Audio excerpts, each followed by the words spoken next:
British Columbia Institute of Technology acknowledges that our campuses are located on the unceded traditional territories of the Coast Salish nations of Musqueam, Squamish, and Tsleil-Waututh.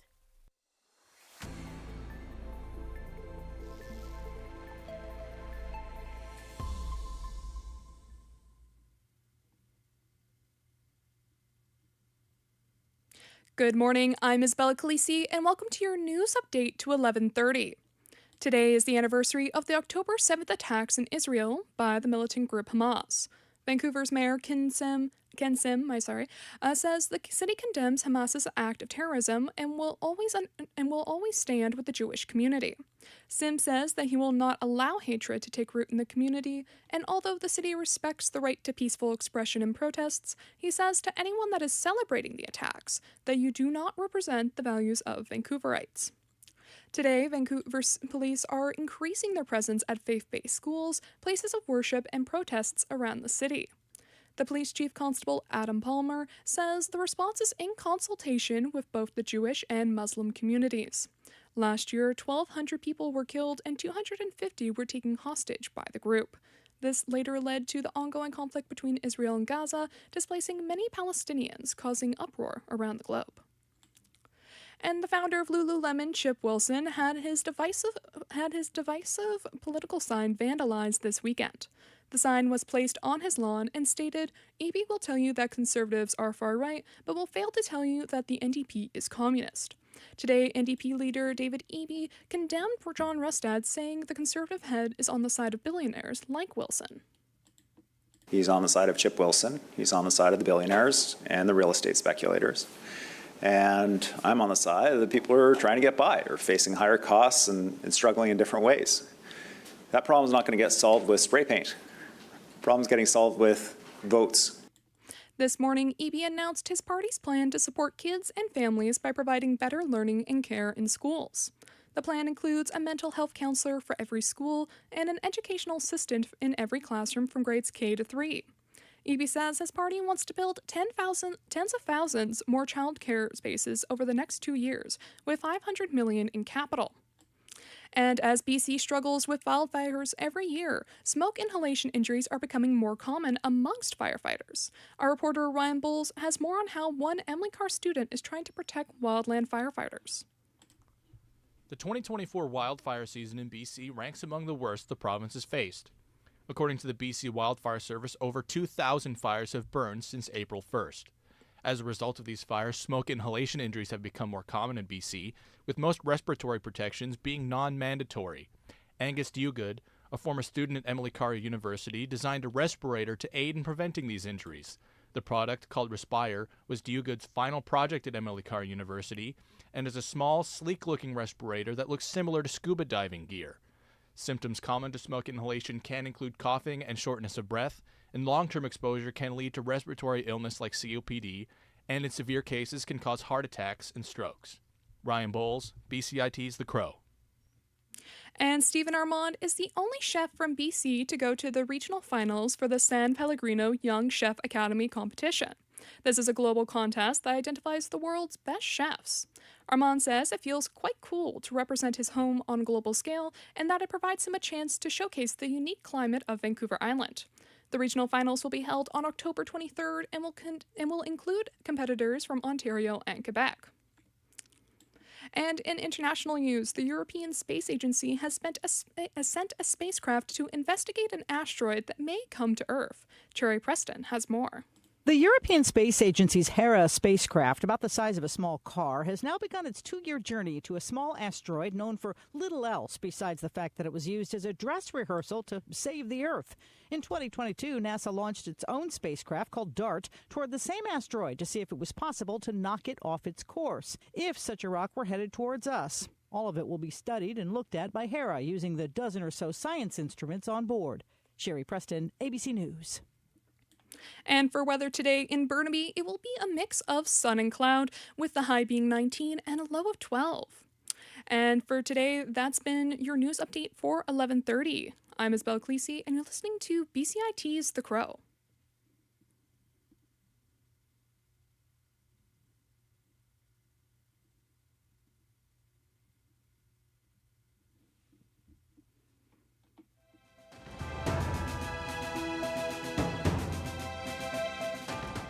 Stay tuned for more on BCIT's 1680 The Crow.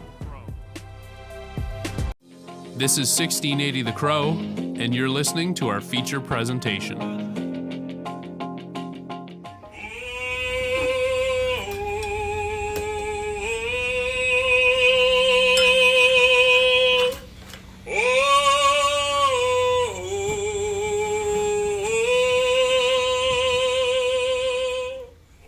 Welcome to Go With Grace. Help me heal my people. His whole family have beautiful singing voices. His sister, his brother, they're all beautiful singers. Sometimes he'll sing at some of the funerals, like here in Musqueam, and his acts will be tears coming down their face because he has a singing voice like his father, late Miles Sparrow, so his sisters are reminded of how their brother used to sing. So he has his dad's voice. Hi, I'm your host, Grace Chen. And I'm your host, Grace Miller. Welcome to today's episode, Following a Path of Personal Reconciliation. Blanketing exercise all those times, and I went back to my childhood and, looked at the decisions were made under drugs and alcohol for the last 100 years. So when people were doing all that stuff, it was a dangerous place when I was growing up. Yes. So when we realized that even my children and grandchildren were always going to be affected by what was going on, because that connection was broken with my children.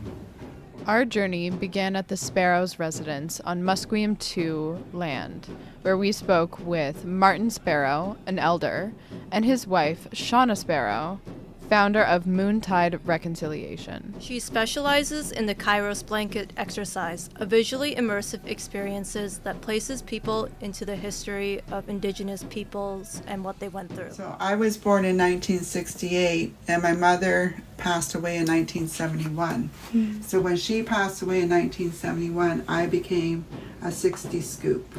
So I became a part of the federal government. To no permission from my father. My father was at work, and when I came home I was gone. So, and then my mother passed away in 1971, residential survivor from the Kamloops Indian Residential School.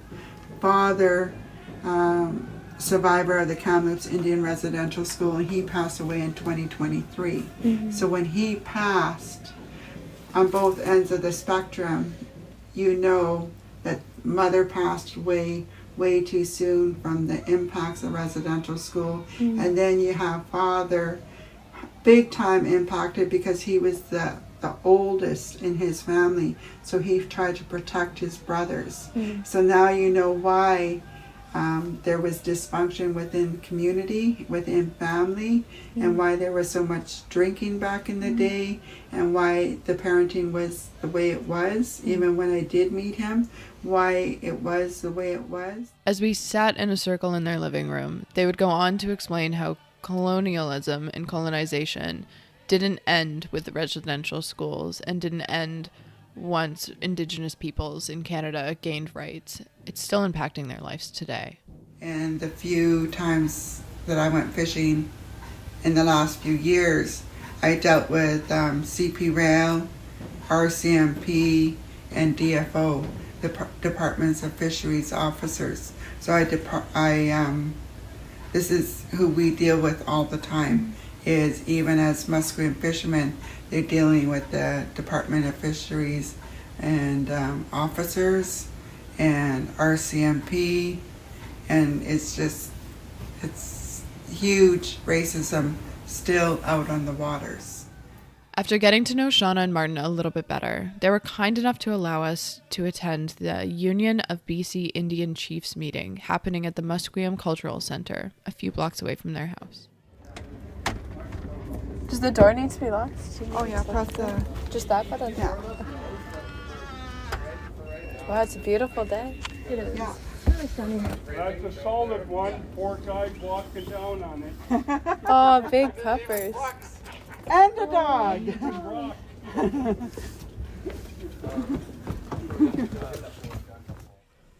On the way to the center, I had no idea what to expect. I wasn't even thinking of what to expect.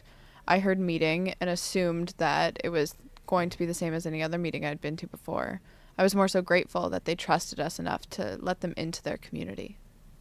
For myself, I didn't expect the Chiefs meeting to be any different from other meetings I've attended, but what really took me by delight was the wonderful community next door where there was a marketplace.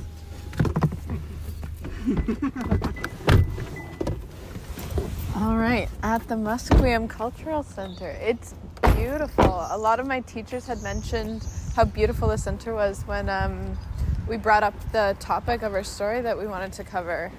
They were not kidding. It is beautiful. Although we didn't stay for the full meeting, experiencing what a decolonized meeting looks like was a very meaningful moment for me. It was a gymnasium filled with tables from wall to wall, set up in a circle, and rather than there being a podium, each chief had their own microphone, and an operator moved through individuals who wished to speak in a calm and orderly fashion. It was nothing like I'd ever seen before. We got back to Shauna's house, where she then showed us what goes into the work of planning her workshops.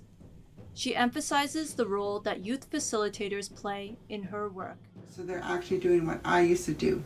Go pick up the elder, bring the elder to her facilitation, facilitate with her, look after her or him, and then drive them home, and then there you go. And that's what we're really gearing towards, is to be able to bridge the youth and the elders, and now passing the torch to the next generation.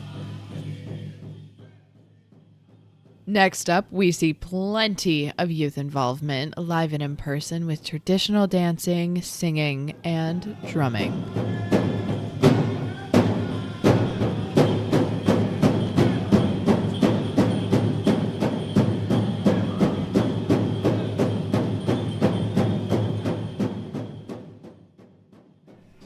That machine seems a little bit more sturdy than the other one. What were you saying about more sturdy? That was Malachi. We found him while we were waiting to speak with Matthew Garrett outside of the powwow that happens weekly on Tuesday nights at the Vancouver Aboriginal Friendship Center Society. Malachi was a bit of a troublemaker and was trying to get a loose can of Coke out of a vending machine. He was pretty cute, hey? Yes, he was trying so hard to get it out and asked me to help him. He also asked me. I only slightly helped him. When we met up with Matthew, he explained how powwows came to BC, since it's not traditionally apparent on the West Coast. For friendship centers, it was just a way to build community and have, just that time to connect, especially for younger kids to connect to culture. And the friendship centers were more in urban settings, so you'll see them there's one here, there's one in Calgary, Winnipeg, Toronto. You'll see them in all those areas because they wanted to connect urban youth, Indigenous youth, to cultural space. So it'd be people in community would take that up. And boy, have the folks in Metro Vancouver taken up the opportunities available at the Friendship Center. Gradually, while we were there taking in the powwow for all that it was, dancers from teeny tiny tots to more mature adults filled the gymnasium. Yeah, so I think right now it's really important because now you're seeing young teenagers wanting to dance, and also older folks wanting to dance. That's something that I've noticed. Matthew started doing traditional dancing and singing once he moved to Vancouver. Because I grew up in Alberta, but I moved here. So I think just finding a way to feel more connected to home, because I was going to school and stuff and being away from family. So just finding other ways that helped me feel more at home while I was here. The other thing Matthew did after moving here was starting to plan the Tuesday night weekly powwows that happen at the Friendship Center. He found that with more youth involvement, he did it with his friends, that popularity for the event rose, and it was more accessible to people who really wanted to attend these events. They promoted it on Facebook and handed out physical posters. Honestly, in a lot of ways, I think it really like helped, you know, like build like a positive like connection like spiritually, and just helping, you know, find the things that like I need to take care of myself, like as someone who is Indigenous and wanting to have that in my life and make that a priority. But also I think it was important to do, you know, see other like young people want to get involved and stuff like that. I think being at the powwow event, it's very beautiful to see so much joy in the community and people coming together and them being so welcoming, because I think oftentimes with reconciliation, we only see the really sad stories and the really tough parts, but sometimes we overlook just celebrating the joy that comes with this week. I know for me, part of the most joy that I got out of being in attendance at this powwow was seeing all the little kiddos running around in their regalia, so excited to be there and being part of such a wonderful community. Later on in the night, Elder Mary Dorchet from Nitnut on Vancouver Island put that joy into perspective with something that she said ahead of the dancing. I'm very honored to be here tonight. This was not what I was going to do. I was going to sit back and watch and take everything in. But being a survivor, we have the strength. We've gotten the strength from everything that we've gone through. All the hurts, the pains, the memories. The memories are still there, but I've learned to work through them. And I think a lot of other people have too. And people who were taken away from their families as children and babies, my heart goes out to you. But I believe the best thing to teach your children is culture. That's what's going to get us through life. That's what's going to keep us strong. And if we're all together as one, that's where the strength will be. The rest of the night was filled with lots of joy, singing, and dancing, where Mary herself even joined in on the dance floor. The next morning, we reunited with Shauna at the Children's Hospice to attend a Kairos blanket exercise activity. I see you tapping your toe there. Get out on the floor and start dancing. Bright and early, 8:30 a.m. the next morning, Grace and I are outside in the pouring rain out of the Canucks Children's Hospice, more ecstatic than ever for my first blanket exercise, but Grace's second. Grace, what was it like going into a blanket ceremony like 10 years later? Revisiting the blanket exercise 10 years later was definitely a very empowering experience for me, because with the greater knowledge I have on Indigenous issues today compared to before, being in a room full of women to do such a powerful activity was very moving. As the blanket ceremony began, we helped set up the blanket ceremony itself, which was such an incredible honor. We placed script cards, so that's part of the blanket ceremony. So attendants will be responsible for reading scrolls, so passages that relate to the history of colonization in Canada. One of the most striking moments for me doing the blanket activity was seeing the way the blankets got smaller and smaller gradually over time, and the people around me moving to different areas of the room and not knowing what to expect next. This really gave me perspective of what it was like to lose your home and your people. Seeing the strength and resilience of Indigenous peoples, as well as how gracious they are despite the hurdles they have faced, really inspired me to keep playing an active role as an ally towards reconciliation. One of the things that moved me most about the blanket exercise was the impact it made on the woman in attendance. Overall, throughout the journey that we've been on, immersing ourselves in Indigenous culture as non-Indigenous folk, I'm so grateful to have seen firsthand the strength and determination of people putting themselves in painful situations for the betterment of reconciliation. I would like to spread my gratitude as well to Shauna and Martin Sparrow for allowing us in their home, bringing us to an elders meeting, and for Shauna taking us through a blanket exercise, as well as Matthew Garrett for allowing us to celebrate Indigenous culture at the powwow.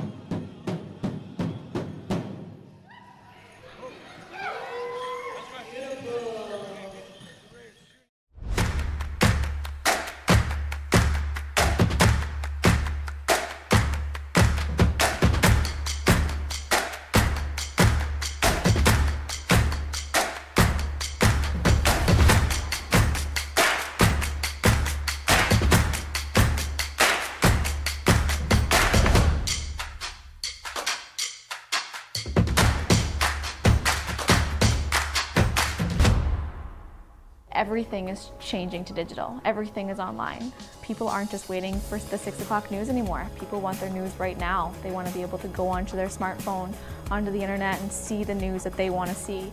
Vancouver is growing at, a really rapid rate, the Lower Mainland even, and with the tools that we're given here, we're able to cover all of that.